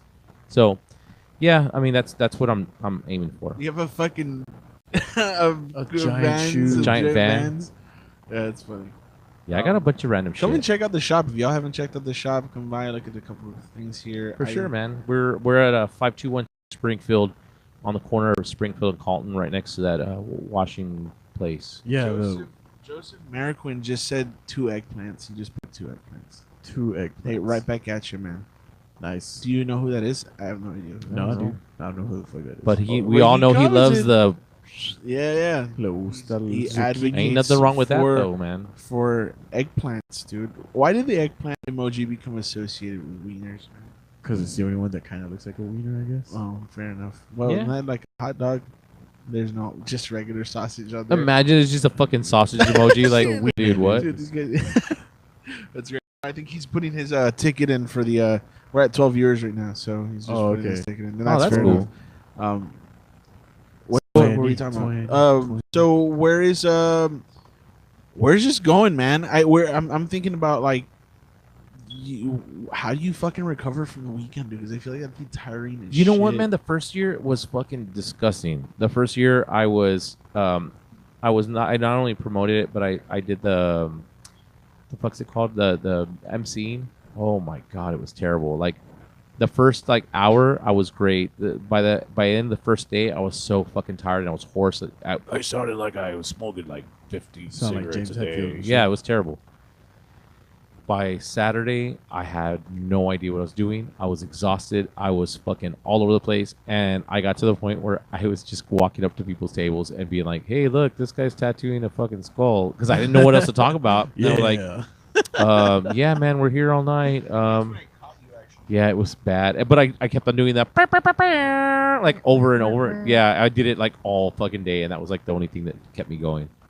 But yeah, dude, that was the worst. The first year was rough. The second year was awesome because I let my homeboy Gabe Boogie from Full Contact, the singer for Full Contact, I was like, please just MC for me, man. So he did, and he did really, really well, and it was fucking awesome. And I sat and I fucking worked all weekend. So I was like, let's fucking party in the night. I wasn't all tired. I got home like super late, fell asleep, woke up, went to the show, and I was still super like energized. It was fucking great. So I hope that this year is exactly the same. Where I don't have to do it. Is he gonna MC this year? Yeah, as he's well? gonna MC also. Okay, dope. Yeah, he's really good, man. Because me and him together, when we've been drinking, I want to do a fucking radio show with that guy because he's the most sharpest, funniest fucking person I've ever met, and he does impersonations so well that he thinks he's really bad at it, and it's like spot on everything. And I'm like, dude, do something with this, and no. Yeah, he's really good. So when there's 2 mics, so when we start from Full Contact. Yeah. Well, I mean, he can't be the funniest because I'm here, but that's cool, man. I think as far as this is a cricket. I wish I had the little cricket thing. I'm fucking on my phone. around. Goddamn. Tough crowd. Jeez. I don't know if I'm gonna be able to do that comedy show at your place. No, yeah, then no, man. It's cool. We'll get one of the other guys in town. Yeah, you dude, know? get someone that's funny, please. Fuck off. You know, when did this turn into the shit on Roger's show, man? Because you did it to yourself. Yeah, bro, did, you set yourself up, my guy. You asked for a hit on yourself. So okay, fair enough. I'm okay. So like just to go over everything, man. You know, Por Vida International Tattoo Festival, April 5th, 6th, and 7th. Friday and Saturday, 12 to 10. Sunday, we're going to be there 12 to 6. Food trucks, we're going to have Clementines. We're going to have Puesto, Beaumont. We're going to have fucking comedy on Friday. We're going to have music on Saturday at Paravicio's Bar, which is like right down the street. Cultura is going to be set up and serving a bunch of Texas craft beers. Yes. And yeah, yes, sorry. dude. No, it's all good, man. And I think that's pretty much it. It's $10 a day to get in. It's $25 for the weekend pass. And I tell people to get the weekend pass, and it's like really stupid because I mean, yeah, you're saving $5 if you get the weekend pass, but it's also less of a hassle because say you walk in on Friday, you see a tattooer that you really like, but he doesn't have time to tattoo till Sunday, so you're gonna like miss out on the wrestling and all the cool shit on Saturday. No, you get a weekend pass, you come in and out all you want. So just do that. And you can find us on Instagram. It's Por Vida Tattoo Fest. If you go onto our website, porvidacs.com, all the information's there, and you can find all our videos and stuff.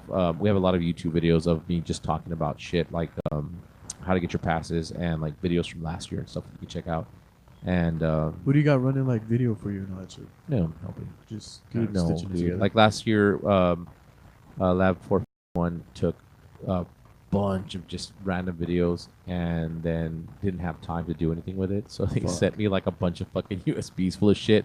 So the video that's on YouTube right now, that's like the I don't know if you saw it. No, Yeah. Yeah, I edited it in like 30 minutes and fucking put music to it and just put it out there. Because I mean, honestly, I don't think people take this whole show too seriously, man. Like we don't get any love from any of the local, like not businesses, but like there's a lot of promotional people in town.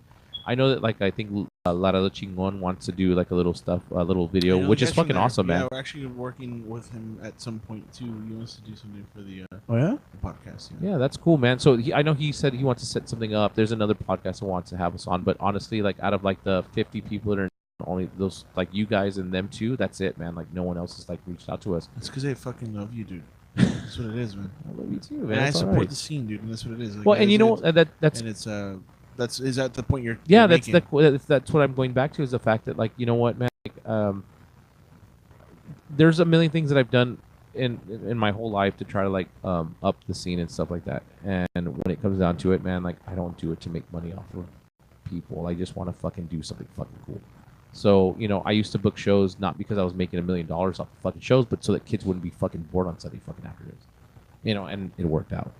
And it's funny that I felt so fucking like so much of a dickhead saying this, but last night at Boogaloo and watching all of this shit go down, it was like it felt like I had a little baby in my arms that I made like fucking 25 years ago. Me and Boogie, and I know J-Ram like had did a couple of shows, and he was in bands back then, and there's a lot of people that used to do shit like that, and I was like one of like maybe like one of like 5 people that used to do that kind of stuff, and that's the reason why we have what we have. I love that you guys have that feeling because and in the sense that that's like when we were talking to who was it, Moldy? We were talking about Moldy Laundry Boys. He was telling me that a lot of dudes there had like a lot of good shit to say about what the stuff that you did for the scene, man, because as dwindling as they feel it is now, wouldn't have, you know, been around at all had it not, you know. Dude, people, it had the happens to shows not happen. everybody. Like the older you get, the worse you think the scene is, and the smaller it's getting, and you're just getting older, and you don't like the shit everyone else likes, man. Because I remember. Well, no, I mean, like that stuff here is still like pretty. It's fucking banging, man. It's banging, but the thing is that like in terms of music in general, but like we were talking about this last time too. A lot of the new acts that are coming out are very indie kind of. Dude, fuck yeah, stuff, man. So, I dig it. I fucking love the sounds that we're hearing, but like it's not like that, you know, old school punk. I remember when that happened, dude. I remember the except Laura. Fuck yeah, man. I remember when that happened when. I think one of my last shows I ever booked was like Figure 4, some hardcore band from fucking I don't even know where. They're really fucking good. No bullshit. It was like Death Before Dishonor and like fucking Ramallah, which are like some of the most amazing fucking bands ever. And it was like a last minute show. It was fucking cold. It was like had just finished raining. It was shitty as fuck. There was 20 kids there, and they all jammed out to the fucking these amazing bands, and that was it. And I remember after that, I was like, man, I'm fucking done. Like, I've had it. I've had like I've done my run, man. It's time for someone else to take over. And I think JJ from I think he plays in Concrete Elite in Austin. He took over and started booking shows, and he lasted maybe about 2 years before he was like, "Fuck, this sucks." And it's always and you know, Afro George, fucking George Gomez took over Cold Pizza, and he did shows for fucking years. And same thing happened to him. He just got older to the point where he's like, I can't put the time and attention into this.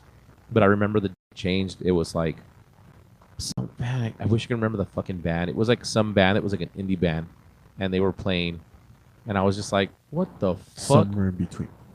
Was it? I honestly don't remember who it was. It was a long time ago. Then I was like, well, that's so weird that we don't have shows with hardcore bands anymore. Yeah, by the way, did you see the fucker's set at South by Southwest? I didn't see the whole thing. I just saw like the clips, dude. Fucking Nick. I don't know what you're talking about. Nicholas Whips. Oh yeah. Yeah, he had a set at South by Southwest with a fucking live band, dude. He was yeah. Nice. Fuck Dude, yeah. that shit was That guy's so crazy. fucking good, man. Yeah, he really is. man. Really I fucking mean, you should talented. try to get him down for one of your fucking events next time you do something.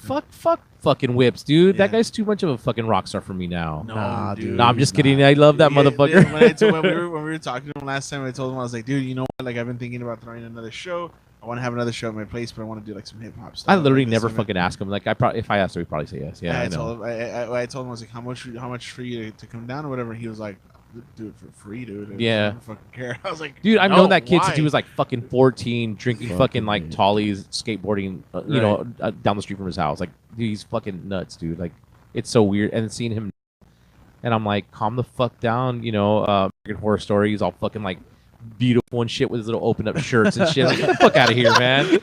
You know. But dude, like I remember, he passed me some of his music online, and I think I still have it on my iPod. It's like some badass shit, and I'm like, this is fucking great. He's like, yeah, I recorded it all myself. Somewhere in between. No, when he was just doing solo shit out of college. Oh, really? Like he was in college and he was like doing going to college for recording. Yeah. Where the fuck did he go? Like Full Sail or some shit like that? Probably somewhere. I think I we're in don't Austin, know right? anything about his history, honestly. That's why I want to have him on the Oh, fucking dude, yeah, podcast. dude. He's fucking- already been here. Sorry. Yeah, well, I want fuck you, dude. I It was was not like here one for of that the one. best episodes, and it was me and Justin. And him. Yeah, and I wasn't fucking. I couldn't do it because you wanted to do it in the fucking at like 3. No, that was even before you were a part of. the No, thing. dude, I was a part of the thing. Hey, I was. hey, Yeah, you were already in my hey. It's okay. Nah, Just tickle each other. It's you'll all right. fucking, understand. no, we'll have him on again whenever he's back. But in yeah, the man, city he's or fucking whenever we're amazing, both and over I there, think it doesn't matter. I think that Laredo has had so many fucking talented motherfuckers coming in and out of this place. Yep, 100%. And I mean, we have this fucking like really awesome band, which I wish I could fucking find. And I know somebody out there has a copy of. They were called El Rezo de los que Sobran, and they were like a fucking like Portishead meets a fucking goth band. Like they were fucking amazing, man. And the guys are still around. You know, a couple of them are here. A couple of them moved back, and you know, we had like all the guys in Grupo Fantasma, like that started from Laredo. It's fucking Laredo. I mean, whether they have new guys now, they're fucking Laredo band, man. You know, they started off like that. Like fucking Greg's still in the band. Like it's just crazy that we have so much talent, and a lot of it moves out of town, and that's fine. It just happens, man. Like it's just the thing that happens. But Yeah, ask him the question, bro. Ask him the question. The question. you cut or uncut? No, not that question. The one that we got. So we did we did a presentation at VMT. Like Oh, yeah, man, yeah. 2 weeks ago. It was fun actually. These Yeah, it kids was- were sharp. that's badass, They man. fucking called me out on some shit. It was great. Hey, why you talk so much? No, they were like, "Hey, why are you afraid of politics?" Oh yeah, that's true. That's what they told me, and I was like, "Hey, Is that the you know question? what?" No, No, that's no, not no. the question. The What the fuck is the question, the question is, you feel that the scenes here in Laredo that they get, why do they get dismissed? Why do Oh, you okay, feel like there they you go. get I didn't know. ignored? By who?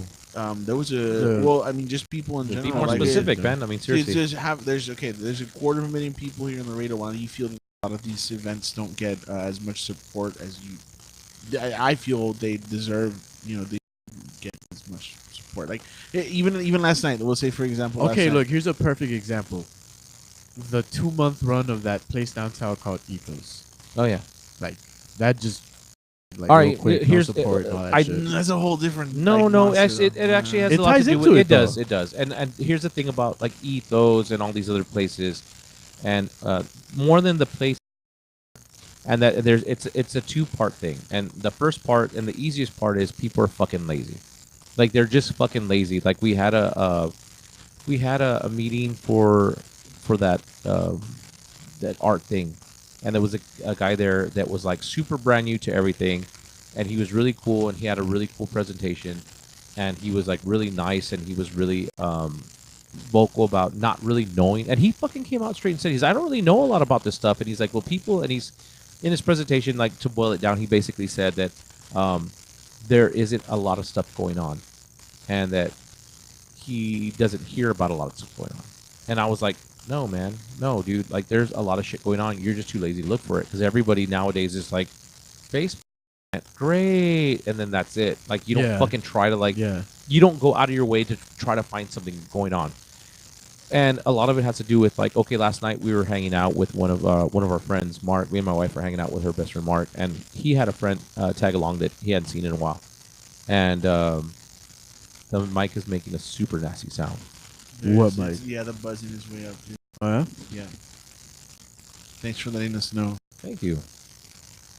Oh, you see the internet connection is going in and out. That might be a thing. But I mean, nothing has been touched on.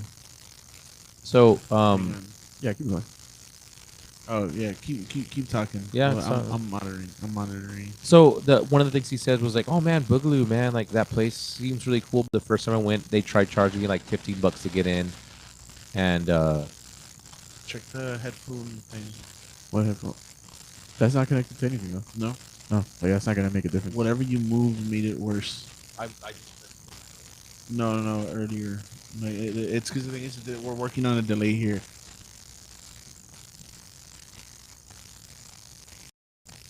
Y'all are so fucking unprofessional. Yeah, I know. Dude, God damn it. Keep talking. Oh, so anyways, long story short, the dude was like, "Yeah, man, last time I came here, they tried charging me $15 to get in, and I never went back." That's fucking lazy, man. Dude, how do you not like? And it could have been a one-time thing. It could have been a fucking special event, something that you didn't know about. Like, you need to, you know, if you're really interested in something, go out of your way to look for it. And chicharas, he says. And You're gonna be fucking with it. So on the one part, it's laziness, basically, and it's not inherently anybody's fault that they're lazy. It's a fucking thing. Like, you know, Laredo's so small, it takes you fucking 20 minutes to drive from one side.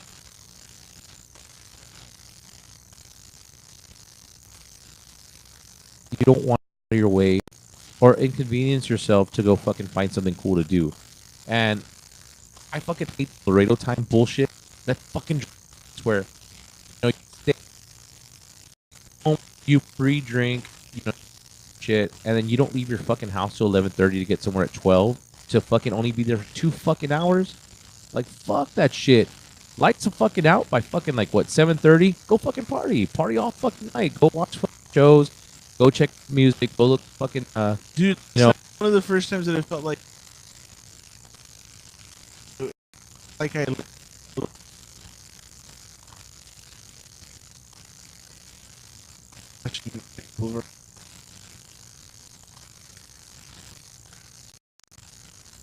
Floor, we're chilling. Some people were eating from the fucking food trucks and stuff, and then we walked to food. Dude, we walked all over last night. We went from Cultura, we went to Happy Hour, we went to fucking Siete Banderas, we went to fucking God knows where else, ended up back at Cultura, and yeah, we're a little winded because, you know, we don't walk all over the place, but fucking hey, man, like that's usually a thing everyone does. Oh, bro.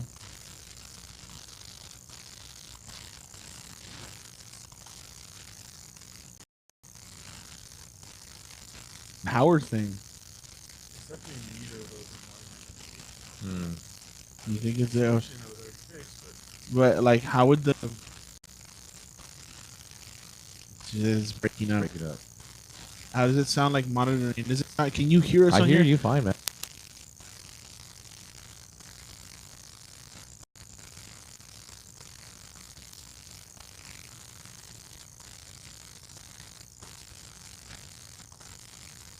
Oh, so that's the one part. You know, people are lazy and people just don't want to go out and look for shit, or they think that what they're doing is more than enough. Yeah, it's out. Damn. So for me, Is it out completely? Not anymore. no, okay. But for me, the second part of it is shitty promoting, man. Like, I mean, Jerry's fucking awesome, and that show he did last night was fucking great. But you know, I'm not calling him a shitty promoter, but I'm just I saying. just readjusted the rig. Okay. Oh, nice. Keep going. So, but I'm not calling him a shitty promoter, but I'm just saying that doing fucking a Facebook event, that's not enough, man. Like, for this show, I do fucking 30, 18 by 20 fucking posters, man. I do fucking huge posters and I throw them out everywhere. I do, I think this year I did like maybe like 400 little postcard flyers. These literal fucking, I'm fucking a couple hundred of these, man. And I put them out there. I drop them off everywhere I can. I do the Facebook fucking promoting. I give a little bit of money to Facebook, actual promoting, and you know, it's a little bit of everything, man. And that's how I know that I'm gonna have a good turnout. And then like not only that, I'm making like 10 5-foot fucking banners like made to like post around town, so that people that are driving by are gonna see them and fucking legit. So you do a show like say Ethos, for instance, they never fucking promoted a fucking thing, man. Like it was all online. They did, and not even the promotion of it. The first couple of shows fell upon like some of the acts that were going. Yeah, on there. and that's I mean, I'm not talking shit about the place or the promoter. The promoter. I mean, it's just that that's literally how a lot of these places are, man. Yeah. Like, you know, they expect people to do the work for them, and that's not how it fucking works. If you're gonna promote something and you're gonna have a fucking show or something, you need to put in fucking legwork. So you need to make paper flyers that people can hold in their fucking hands. You need to spend that $50 on that shitty fucking like ad and like literally a shitty ad, just like any stupid thing. Put even if it's just letters. Show this weekend at. I mean, I know I just put an ad in that I Love Laredo little newspaper, and it's like one of those penny savers that they have, but they put tons of ads in there. It's fucking $50, man. Put your fucking ad in there and do it. And that's how you're going to get people, because you don't know how someone is going to digest the information that you're putting out. Some people, yeah, man, they're on Facebook all day. Some people aren't, man. I mean, I talk a lot of shit on Facebook and I post a lot of stuff, but I'm literally never on it because I'm working, or when I'm seeing that something's going to happen, I always find out like 2 days later that it happened. And I was like, what the fuck, dude? Yeah, and this guy's solution was to make a viral campaign. And I was like, I don't know, man. Like, it's not so much a viral campaign. You can't really just jump to that and then, you know, have some like marketing. So the no. When we started talking, we were talking about one of the art meetups that we had. Okay. So when he said that he was doing a presentation, like he said, I don't really know all that much about art or any of that kind of stuff, but like the events that do happen, where there's a fucking amazing exhibit right now going on at TEMU at the fine arts gallery that they've got there, and there's a dude there, Mark Burkhart, who does commissions for Gucci, nice, Rolling Stone, Time magazine. He's got a very like I don't even know what the fucking word is, so I'm not even gonna bother talking about it. But it was super cool because it was like a very visceral like experience, because I was there seeing the stuff, and while I was like seeing it, it was like I'll give you an example. There was one where it was a diptych, which is it's you know two things. Yeah. I'm sure you know what that means, but it was a two art pieces, right? And they were both a rectangular and a circular, like tuna cans. Yeah. Okay. Right. And they were just drawn like that, in like this very like traditional, like old fashioned kind of stuff. And it didn't mean shit at first. Like, I read it and I was just like, I mean, I see it and I'm like, okay, that's cool. But then I kind of like, I looked over to the side and I looked at the name, and the name said reliquary. And I said, well, I don't know what that means, so I'm gonna look it up. And when I look it up, reliquary means a container for holy relics. So all of a sudden, that little piece just became even like, oh, yeah, cool. Man. It adds some depth to it, right? But you had to put in the work, right? Exactly. Yeah. Right next to it, there was a picture of there was a painting of a mountain goat that had a bunch of those cans, open, the same thing, stringed from it. And I was like, at this point, I learned from that, and I was like, oh, dope. Like, I'm going to check out what this means or whatever. otherwise it's just a very noisy goat, right? But when you go and you check it out and like you read the thing, it says demiurge on it, and demiurge means the creator of the universe, the physical universe, right? And I was like, shit, that's cool, dude. So Damn, like dude. that stuff's happening right there. Guess where I fucking heard it from? Where? KGNS. Yeah, dude, what the fuck, man? I heard it from KGNS. Nobody else, not even fucking TAMU, not any TAMU art student. You know, I live with one, and I didn't hear about it. So like, because they probably didn't even know about it. That's the thing, man. Exactly. So like, all these things, like, it's kind of just like, dude, yeah, like, man. I don't know, man. That's honestly, that's my long answer short is people are too lazy to go and look out for fucking shit that's going on. But so your job is to make it easy for them by putting out as many different fucking platforms as possible to get your fucking show or event or whatever, you know, out there for them.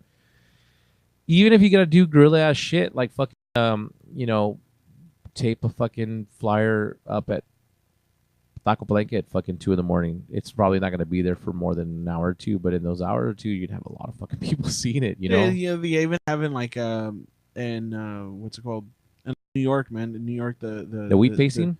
No, the scene for comedy scene for New York. A lot. It's you know, huge competition. Like three of the most popular fucking venues for comedy are there, and that's where a lot of the big names got started and stuff. So the other competing bars, the people was like, you know, they want to get people in to see that there's like good acts going on there. They have people would do what's called barking. Just like fuck yeah, dude. On the yeah, street. man. Woof, woof, Hey, whoa, motherfucker. comedy show here. Yep. Hey, whoa, you know, Hey, that kind of walking stuff. here. I'm walking here, or like that kind of stuff. So that's yeah, like you said, Dude, you got to put in the fucking. I used to do work. that for all my shows. Like when we threw hardcore shows back in the day, you know, in the early 2000s, I would literally fucking print out. You know, I designed the flyer and I'd make little tiny like on a one regular page. I'd do it 4 times, copy a shit ton of them, and I would send them out with fucking kids that were like, "Oh, you want to get in the show free? Fucking A, man. Here, take these fucking 100 flyers, walk around the mall, and pass them out to people that look like you want to go to the show." It fucking worked, man. I think the thing that was kind of weird was just that I read somewhere, probably in like Maximum Rock and Roll or one of those fucking old ass scenes, was for every 100 flyers that you make, you can expect 1 to 5 people to go in. And for every 1 to 5 people that go in, they're going to bring at least one friend with them. So you're doubling it up. So, fuck, man. I mean, when you do that math, fucking 500 flyers ain't going to get you shit. It might get you 10 people that weren't going to go in before, though. That's fucking awesome. And then they go in. Next time, you don't have to work so hard to get them in because they're going to be looking out for your shit. And it's just a fucking domino effect. And that's how it works. Like this tattoo show, the first year, we had a fuck ton of people. It wasn't probably as busy as the second year. I spent a lot of money on fucking 10-foot fucking banners. I spent a lot of money on fucking... I made like 1,000 flyers. I gave them to the CVB, the Visitor Bureau, and they put them at every single fucking hotel for me, like from here to fucking Zapata. Like I did a lot of shit. I spent a lot of money on advertising. The second year, I didn't do nearly as much because the word had already spread that we do this, and we were doing it in February at the same time. So I made, instead of making 1,000, I made 500. And then, like, you know, the big fucking flyers, I made, the first year I made like maybe, fuck, man, I probably made a good 40 or 50 of them, and those things are like fucking like $6 a piece, $7 a piece. Yeah, it was so a I mean, lot of fucking money. you have to find like some way to build the base, and then not complain about it if you're not putting any work in. Yeah, like, man. So I think like Mauro, for example, like Mauro, he was telling us last time a lot of his following came from online, and he kind of did it in reverse, where he created a following online for his artwork before starting to set up at galleries. Yeah, so, man. Fuck yeah.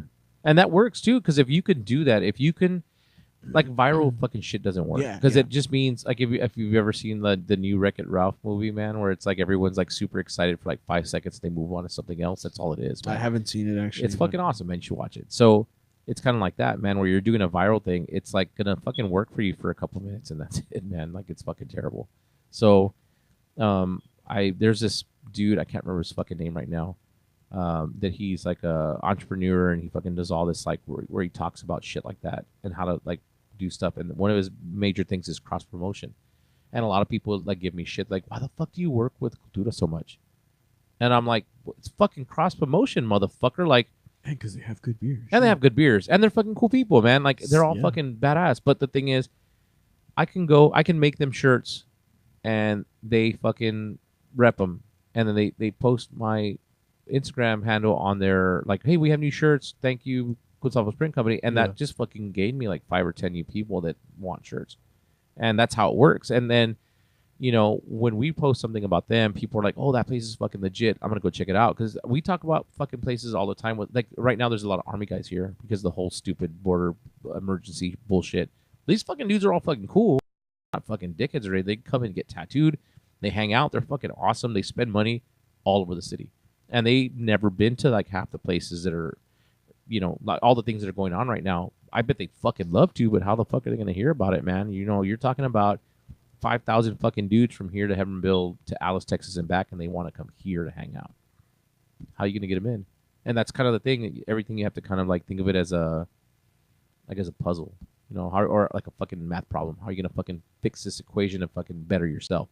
And I mean, if you're in the long run, if you want a return, like you want money, like that's what you're working towards, and that's what everybody's working towards. So if anybody ever fucking tells you they don't do it for money, they're full of shit. Because I mean, everything I do, I promote things because I need to pay my fucking bills, because I can't draw for free for fucking like, and not, you know, I don't want to be broke for the rest of my life either. But there's ways to do it. We are not a piece of shit.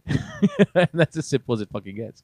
So, you know, like, even if you don't have a lot of money and you're just doing, like I was saying, Jerry, like, he had a lot of fucking people there, and he did a couple of Facebook fucking promotions, and that was about it, man. Like, he didn't put out flyers or anything. Those fucking bands also carry your shit. Exactly, Yeah, man. they have their own following. But And imagine the cool thing about those cats too is that, like, all the like the following, there's like a huge difference in what we were talking about with like the comparison between like the rock scene versus like the hip hop scene stuff, is that when a band finishes playing, everybody literally migrated to the next I saw room, that, man. It and was they weird. they everybody was just going back Back and forth, yeah. back and forth to see the next act. It wasn't like, oh, all right, these guys are done, let's leave. fucking go. Yeah. Like, and I thought that was fucking dope, because like the guys from, you know, hip hop scenes will say like, oh well, I mean, I yeah, saw it's it that nice. that time that Nick came down where they had the shows like with all those out of town Right. bands and shit. I saw it, like where at the end there was the last act was like 2 dudes from here, but everyone had already left, and it was like, oh shit, all right. Yeah, it'd be like that sometimes. Yeah. The guy did like 2 songs and then was like, ah, fuck this. Really, Peace. that sucks, man. Yeah. Well, god damn it, man. I Yeah. think that, man, I don't know, dude. I think that the scene just kind of like it rises and it falls, and it's just the way it is, and you can't fucking complain about it, man. And it's never one person that's gonna drive it. It's gonna be a group of people that are hurting everybody. Because I mean, I used to throw Texas Hardcore Super Bowl, and I did it for like maybe like 7 years, maybe longer. And I got every local, well, not local, I got every Texas hardcore band that would come down to Laredo to play. And we had fucking bands like Die Young, before they were Die Young, were called Finer Truth, and they were all like 17-year-old kids. And they're fucking, it's an amazing band. I don't know if you've ever heard Die Young before, but they're fucking just super angry, fucking badass fucking hardcore from Houston. And they tour the fucking world. They tour with like big ass bands. Like, they've been around forever. And I did that for a long time. And the thing is, it became such a big fucking deal after like the third fucking show, that the third year, that it was like fucking crazy that we would have people driving down from fucking out of state to come fucking hang out and shit. So it was like super crazy that, you know, that we could, yeah, that's what's up.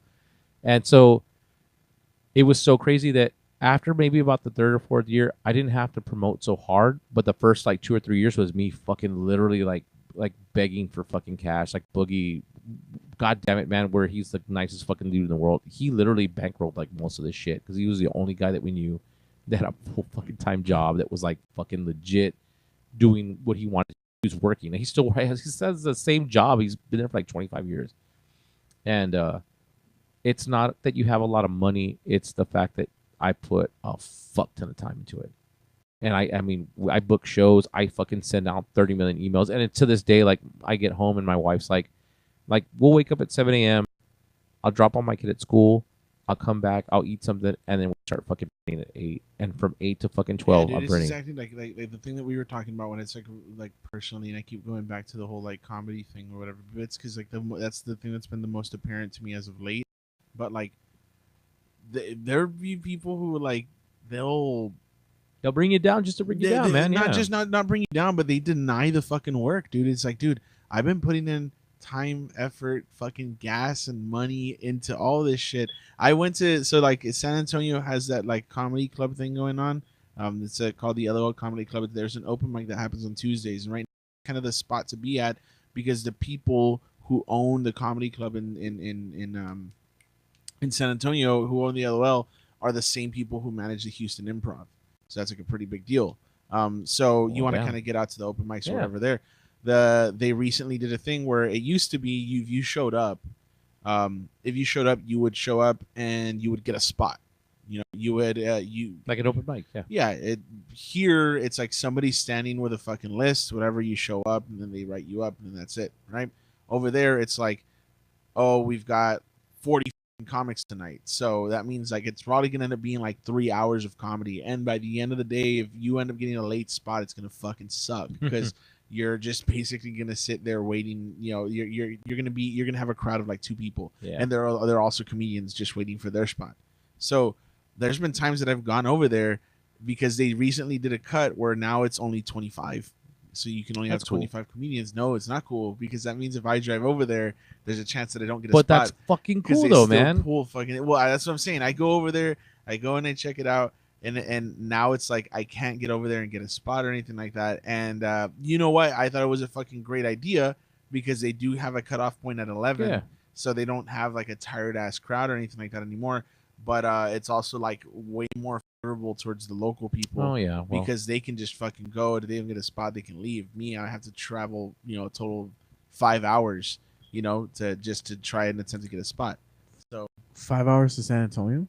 No, he means in total 2.5. Oh, I was like, bro, what the fuck? How fast are you going? Yeah. Nah, but damn, dude, that's crazy. But it's a good thing though. But like, I mean, you gotta pull up the night before, bro. You put the fucking legwork in. Well, yeah. I mean, if I have the time and everything like that, I'll do that. But it's not. It's still not that simple. Like I have to make the fucking trek over on like a Monday or Tuesday or whatever. So, well, dude, I know you've got to get back home to your family. And really, it's always a pleasure to have you on the show. Thank you guys very much. I really appreciate you doing this, man. Like you're helping me out more than anything else. Dude, I don't know. Most of the time, it's just a pleasure, like sitting here and talking to you about these stuff, these things, just in like, I don't know. It's just fun. Yeah, man, it's cool. Fun. So, like, I wish you lots of luck. Of course, Appreciate I'm gonna that. be there for the Tattoo Fest. If there's anything that we can do to set up at that point, we'll talk about that. In the meantime, people who've been listening and tuning in, thank you very much for checking this out. Hey, let's give this away real quick, right? We're gonna do a little giveaway. We'll leave this one up to Gabe. So you know what? Look, I'm gonna go through this. I mean, how can I fucking look at just the comments? I don't know. You have to go to the page. Look, what I'm gonna do is open up this comment section. Oh, that's it. Let's see, all comments. All right, so fucking goddamn it, man. I'm gonna give one of these to Sean Simpson since he was being so fucking helpful. I don't know who you are, my bro. boy Sean. There you That's go, my man. boy Sean. You were All right, cool. you were helping us out with that shit. So that's cool. And you know what, man? I fucking laughed because it was so stupid, ridiculous that fucking Joseph dude with the fucking stupid fucking eggplant Really, emojis. the eggplants, dude. It was stupid because it was like it was funny fair because it enough. was stupid, you know. And then So, dude, and then maybe if you wanna, we'll look through whoever shared it later. So and then yeah, we'll man, raffle that one off. Exactly, man. So look back later and check this out, and they'll have an extra pass. So we'll do 3 in total. And Sean and Joseph. Sean and Joseph, Sean man. and So like, Joseph. guys, if you guys are listening, still pull up. You want to come up to the shop, man. Yeah, come swing by the shop. yeah, Come pick up your pass, and whoever we end up talking to, I guess we'll leave the other one here with Yeah, you. for Than sure. anything, Yeah. and then whoever we end up choosing or whatever, yeah, man. we'll send them over. Anything else, man? Anything else you want to plug? You got again, Gabe Por Vida. Go and follow him at Por Vida Tattoos on Facebook and Instagram. You're gonna also look for Gonzafos Print Co. follow his page to stay all like updated and to check out the artists' artwork. The people who are going to be here that'll be on Por Vida Tattoo Fest. Yes, that's going to be on both Facebook and Instagram. So go check his stuff out.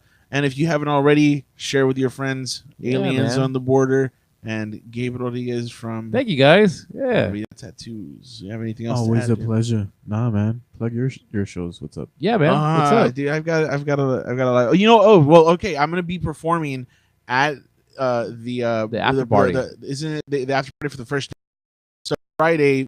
That's April 5th. Friday, April 5th. Yeah.